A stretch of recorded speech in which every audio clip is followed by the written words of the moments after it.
Nancy Pelosi says H.R. 1 is important so that voters will choose their elected officials rather than the other way around? To have voters choose their elected officials rather than elected officials choose their voters. You are aware that Barack Obama did just that. Barack Obama ran for state senate in Illinois. The incumbent was a woman named Palmer. She decided to run for the House of Representatives. And she lost in the primary and then decided she wanted to keep her seat. By then, Obama had declared, and Obama did not drop out. But you know what Obama did do? He objected to the signatures for the petitions that were necessary for his opponents in order for them to run, and successfully challenged the authenticity of those signatures to the point where the man ran unopposed on the Democrat ticket. I repeat, Obama challenged the signatures on the petitions of his rivals, including the incumbent I just now mentioned, a black female. He was successful and ran unopposed, right? So now he's state senator, decides to run for U.S. House of Representatives against Bobby Rush, a former Black Panther. Obama thought of him as a flamethrower in the Al Sharpton mode and figured that somebody who was far more sensible, far more rational, far more reasonable, far less likely to whip out the race card would be able to beat him. So he primaried him. And Bobby Rush beat his butt. Obama lost 2-1. So what did Obama do? Obama redrafted his state Senate district to make it more affluent, more Jewish, less poor. It was still majority black, but he had redesigned it. So, as one person put it, a Chicago Democrat who worked on the redistricting process, he said, quote, "It was a radical change."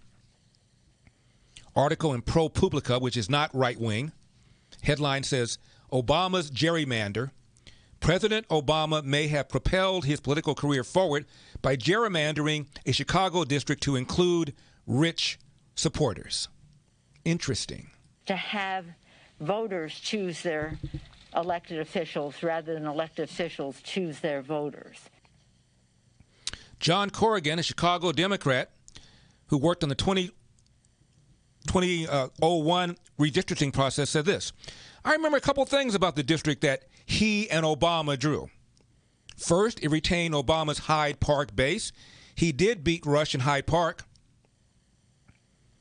By the final redistricting project, says ProPublica, his new district bore little resemblance to his old one. Quote, rather than jutting far to the west, like a long, thin dagger into a swath of poor black neighborhoods of bungalow homes, Obama's map now shot north, encompassing about half the loop, whose southern portion was beginning to be transformed by developers like Tony Resco and stretched far up Michigan Avenue and to the Gold Coast, covering much of the city's economic heart. African Americans were still a majority, but Obama's new district was wealthier, whiter, more Jewish, less blue-collar, and better educated. Quote, it was a radical change, close quote, said John Corrigan, who helped him draw it. So here we have H.R. 1 that's supposed to set, by the way, federal standards. When Obama scoffed at the idea that the election could be rigged a few years ago, one of the reasons he says it can't be rigged is because we're conducting 50 different elections. So that used to be a strength. But now you guys want to federalize the elections? I'm confused. Here's what Obama once said. Repeatedly now, Donald Trump has said that this election will be rigged against him. Can you promise the American people that this election will be conducted in a fair way? It is... I don't even really know where to start on answering this question. Of course the elections will not be rigged. What does that mean? The federal government doesn't run the election process. States and cities and communities all across the country, they're the ones who set up the voting systems and the voting booths. Okay. They're run by different states. It can't be done. What does that even mean, that it's rigged? Ha, ha, ha, he laughs. By the way, 75% of Democrats believe that the Russians hacked the election in 2016. Even though the Intelligence Committee, in their series of reports, said there's no evidence whatsoever that the Russians' attempt to hack was successful, none.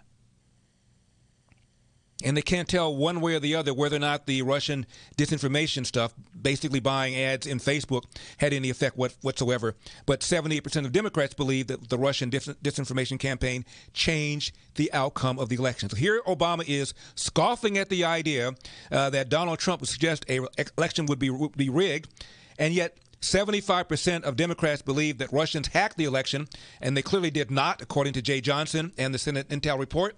And 78% believe that the Russians changed the outcome of the election, even though the intelligence report says we can't tell one way or the other.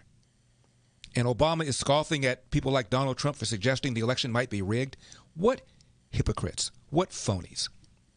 And if you watch MSNBC and CNN, which I do so you don't have to, nobody brings this point up. Nobody. The bill has a minimum of 15 days of early voting, minimum standards for the number and location of ballot drop boxes, and a national standard for no-excuse absentee voting. National standard. I thought you just now said the strength of our elections is that there are 50 different state elections, making it impossible to hack. And now you want federal standards? I'm a little confused over here.